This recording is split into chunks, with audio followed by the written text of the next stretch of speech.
السلام عليكم ومرحبا بكم في مطبخ رزقي. قبل ما نبدو الوصفه تاع اليوم ما تنسوش تدونا اشتراك وتفعيل الجرس هكا باش يصلكم كل جديد من الوصفات تاعنا ان شاء الله.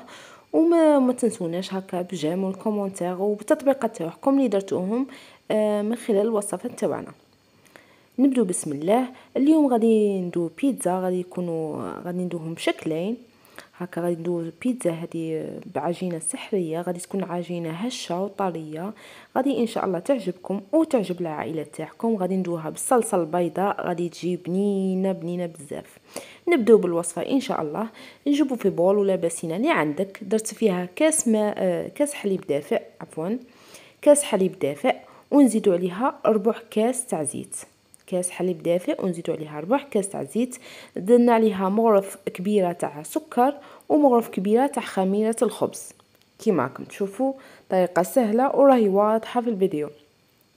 نخلطوا هكا بالفوي شويه هكا حتى تمزج لنا يمتزج هذيك الخميره والسكر مع الحليب والزيت كيما راكم تشوفوا بهذه الطريقه. خلطنا شويه ومن بعد نزيدوا عليها بلون ديف بياض البيض، وهذاك الصفار نخلوه من بعدا باش ندهنوا به البيتزا تاعنا. نخلطوا تاني هذاك البلون ديف هكا نمزوه مع الحليب والزيت والباقي المكونات كيما راكم تشوفوا. نخلطوا مليح. المهم يكون عندكم الحليب معناتها دافي، ديروا حساب غادي تزيدوا فوقه الزيت، هو غادي يبرده ثم يلقى يكون الحليب شويه حامي. وكما راكم تشوفوا هنا زدنا عليها الملح، ملحناها هكا كل واحده وكيفاش تبغي تملح البيتزا تاعها. وهنايا قاعد تنزيد في الفرينه. الفرينه هنا ما نجمش نعطيكم مقدار باين، هي الفرينه قد ما تنعجن لكم وتلم لكم العجينه تاعكم. المهم حنا العجينه كيما راكم تشوفوا غادي ندوها شويه تلصق، معناتها ما غاديش تكون كاع هكا كي نقولوا قاصحه، تكون شويه تلصق. انا هنا قلعت الفوي هكا وغادي نخدم بيدي هكا باش نعرف كيفاش نعجنها ونخدمها. نبقى نزيد بالفاينه بشويه كيما هكا راكم تشوفوا، مانيش نكتر بالفاينه، نزيد غير بشويه الفاينه هكا ونلم فيها ومن بعد نعجنها. حنا علاه ماناش نديرو ديريكت على خاطر ماناش باغيين العجينه تجينا قاصحه، وحنا البيتزا انا باغينها باش تجي هشيشه وتجي طريه من الداخل وتجي كيما تاع المحلات. اما لا تبعوني هكا في الوصفه كيفاش راني نخدم وخدموا كيفي. كيما راكم تشوفوا راني نلم فيها بشويه بشويه ومن بعد موراها نحطها في بلان طرافاي ولا طابله اللي عندك ونبدا دروك نعجن فيها. كيما راكم تشوفوا هكا نبدا نعجن فيها غير بشويه ونزيد غير بشويه الفاينه هكا. حنا كيما قلت لكم باغيين العجينه تقعد لنا طريه وتلصق. ها شوفوا كيف العجينه تلصق في يدي. انا هنايا نعاود نردها في داك البول ولا الباسينه اللي درتي فيها، نردها فيها ونخليها تخمر، نبلع عليها هكا. غادي نديرها بابي سولوفان هكا ونبلع عليها ونخليها تخمر كيما راكم تشوفوا. نخلوها ما تديناش وقت بزاف، واحد هكا 20 دقيقه نص ساعه ماكسيموم صاي هذيك هي. ما نطولوش عليها تاني باش ما تنحناش. وهنايا بالنسبه للصوص اللي غادي ندوها، غادي ندو صوص بيشاميل. غادي ندو مغرف تاع زبده مع مغرف تاع فرينه، نخلطوهم نخلوهم حتى هذيك مليح تتجمر مليح وكشغل تتحمر هذيك الفرينه مع داك الدهان. عاد باش نزيدو عليها كاس حليب، نخلطوهم مليح من تعقاد. نزيدو عليها كما راكم تشوفوا هنايا 200 ملل تاع كريمه سائله. هذه خطوه اختياريه، تبغوا دوها تبغوا ما دوهاش، غير دوروا الصوص بيشاميل عادي الزبده مع الفرينه وصاي، وزيدوا عليهم كاس حليب ونخلطوهم مليح ونزيدوا عليهم شويه فلفل اسود والملح. ملحوها تاني على حسب الرغبه. انا زدت هذيك تاع كاس تاع كما قلت لكم كريمه سائله تعطيها بنه وذوق شباب بزاف. وهنايا بالنسبه هنايا غادي ندير انا في مقله درت شويه زيت ودرت حبه تاع بصل تكون متوسطه الحجم، قطعتها رقيق كيما هكا وخليتها تقلى وزدت عليها شامبينيون. هنا بالنسبه للفطر انا عندي هنا الفطر زعما فري، لكن عندك الفطر هذاك شامبينيون هذاك تاع القابصه تاني ديره نفس الشيء، خليه تاني كيما هكا يتقلى شويه مع البصل هكا باش يعطيك بنه شابه وما يبقالكش هذاك الشامبينيون ما تحطيش ديريكت فوق البيتزا. ديريه بهذه الطريقه غادي يجيك بنين بزاف وغادي ياكلوه، ماشي كيما ما تحطيه في ديريكتومون غادي يبقى هكا يتعلق، وسيرتو هذاك تاع القابصه غادي يقعد هكا يتعلق ويتكسل. وهنايا خليت كيما راكم تشوفوا الصلصه باينه وسهله وبالخف وجدناها. هنايا نروحوا للعجين صاي نقلعوا له نهودوا له التخمير تاعه ونحطوه بلان طرافاي هكا ونقسموا. هذه العجينه غادي تجيني تاع زوج حبات تاع بيتزا. كيما راكم تشوفوا هنايا نقسموا العجين تاعنا نقسموها على زوج ونكوروها هكا، نكوروها ندوم كيف ونكوروهم هكا ونوخروا ابار. كيما راكم تشوفوا طريقه سهله وواضحه بهذه الطريقه.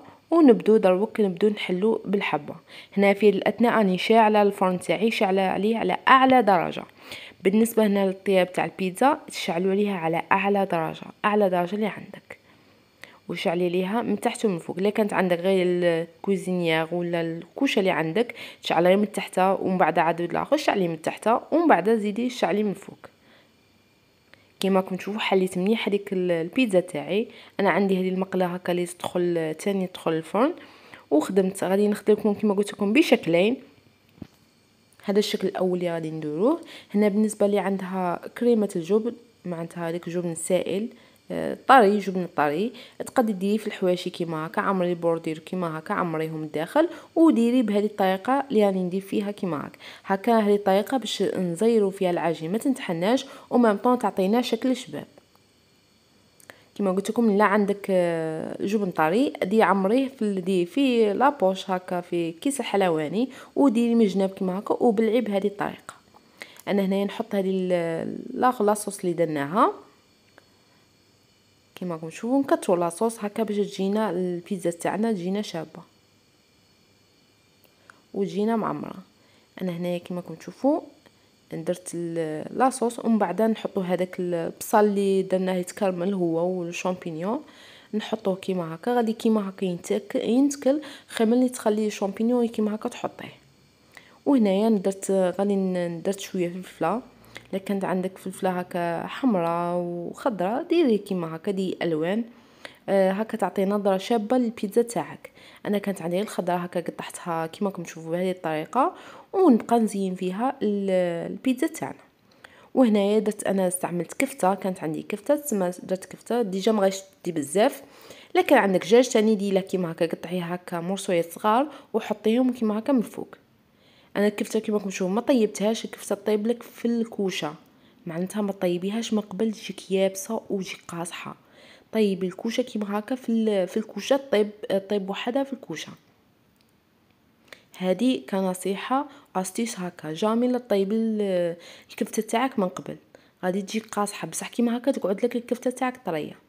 هنا زوقتها كانت عندي طماطم سوريز هذيك الصغيره زوقتها كيما هاك وزدتها لك تاني فرماج تاني قطعتها هاك بهذه الطريقه وزوقت. هنا بالنسبه للتزيين اختياري كل وحده وتزين كيفاش هي باغيه. وهنايا دهنتها بصفار البيض خلطتها مع شويه حليب، هذاك صفار تاع الحبه تاع البيض اللي خليناها. ولا كان عندك زيتون تاني زينيها بالزيتون تاني تجيك شابه. وهنايا رحنا البيتزا الزوجه انا الاخرى درتها طيب.